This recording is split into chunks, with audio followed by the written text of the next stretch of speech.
In a government experiment gone wrong, we see the lives of the above ground and below ground tunnel dwellers' lives changed forever in this week's episode, Us. In a movie that shook me to my very core the first time I saw it, Jordan Peele's meditation on class, privilege, and boardwalks is a modern horror classic that ends with the tethered joining Hands Across America, a public fundraising event held on Sunday, May 25th, 1986, in an attempt to create a continuous human chain of people holding hands across America. While approximately 5.5 million people participated, the chain was broken in many places, particularly in the southwestern desert. Those gaps where there were no participants were filled with ribbons, ropes, or banners. Participants were encouraged to donate $10, about $30 today, to be assigned a place in line. Those proceeds were donated to charities to fight hunger, homeless,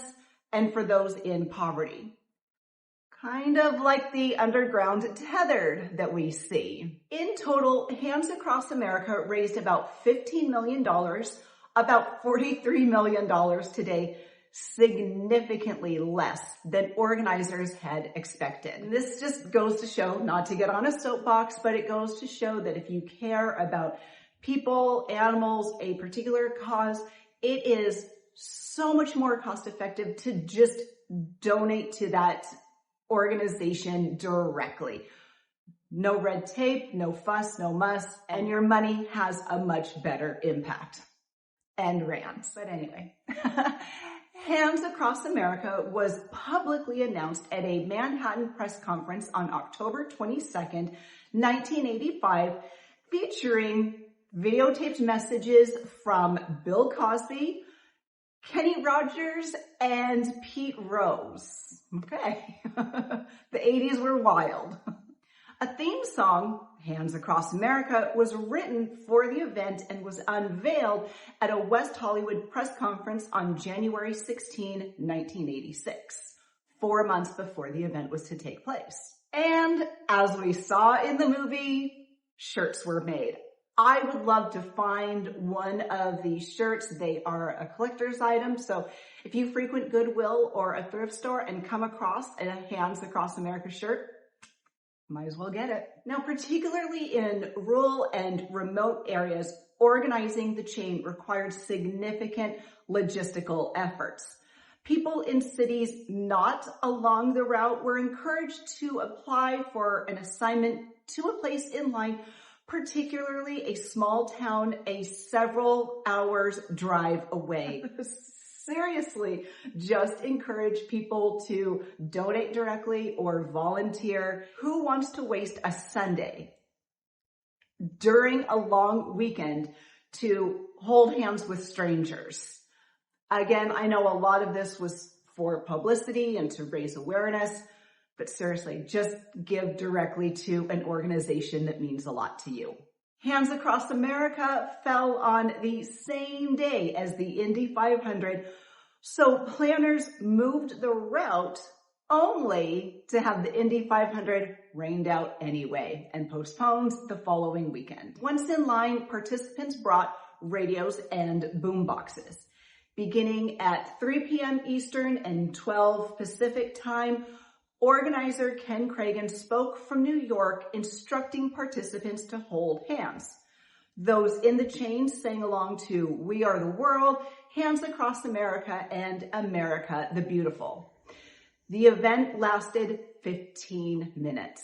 The longest segment of the route was in Texas, stretching over 600 miles from Texarkana to Glen Rio. The western end of the route was in Long Beach. So here's where it gets weird. Santa Cruz, the first place we see the untethered begin their Hands Across America chain, is 6 hours from Long Beach, the official end of the route. That's not to say there aren't hundreds, if not millions of thousands of tunnels where the tethered could ascend, But this is a very creepy detail. In this case, the government project gone wrong added another 360 miles to the project. Typical, am I right? And now, I'm not a religious person, but the film's numerous references to Jeremiah 11:11 are hard to ignore. Quote, "Therefore, those saith the Lord, I will bring on them a disaster they cannot escape. Although they will cry out to me, I will not listen to them." Jeremiah went on to warn that Jerusalem was facing destruction due to false idols. You could say the film's characters also worshipped the wrong things, such as Ophelia, the virtual assistant. Alexa, are you a false idol? I'm not quite sure how to help you with that. She's not quite sure how to help with that. So I think the lessons learned from us are as follows. Just give to the charity of your choice for better outcomes. Publicity stunts rarely land. Government experiments, according to pop culture, never succeed. If your partner tells you they have a bad feeling about a place due to past trauma, listen to them. And finally, put your own hand across America on the subscribe button so you never miss a thing. We are concluding our Halloween episodes with The Blackening from 2023. And then after that, it is on to season 3 of the Real Relationships podcast. As you know, new episodes drop every Thursday on Apple, Spotify, or wherever you get podcasts. New episodes of this show also premiere on Thursday. We are also on Facebook and TikTok, so join us there so you never miss a thing. Stay safe, stay untethered. We will see you soon.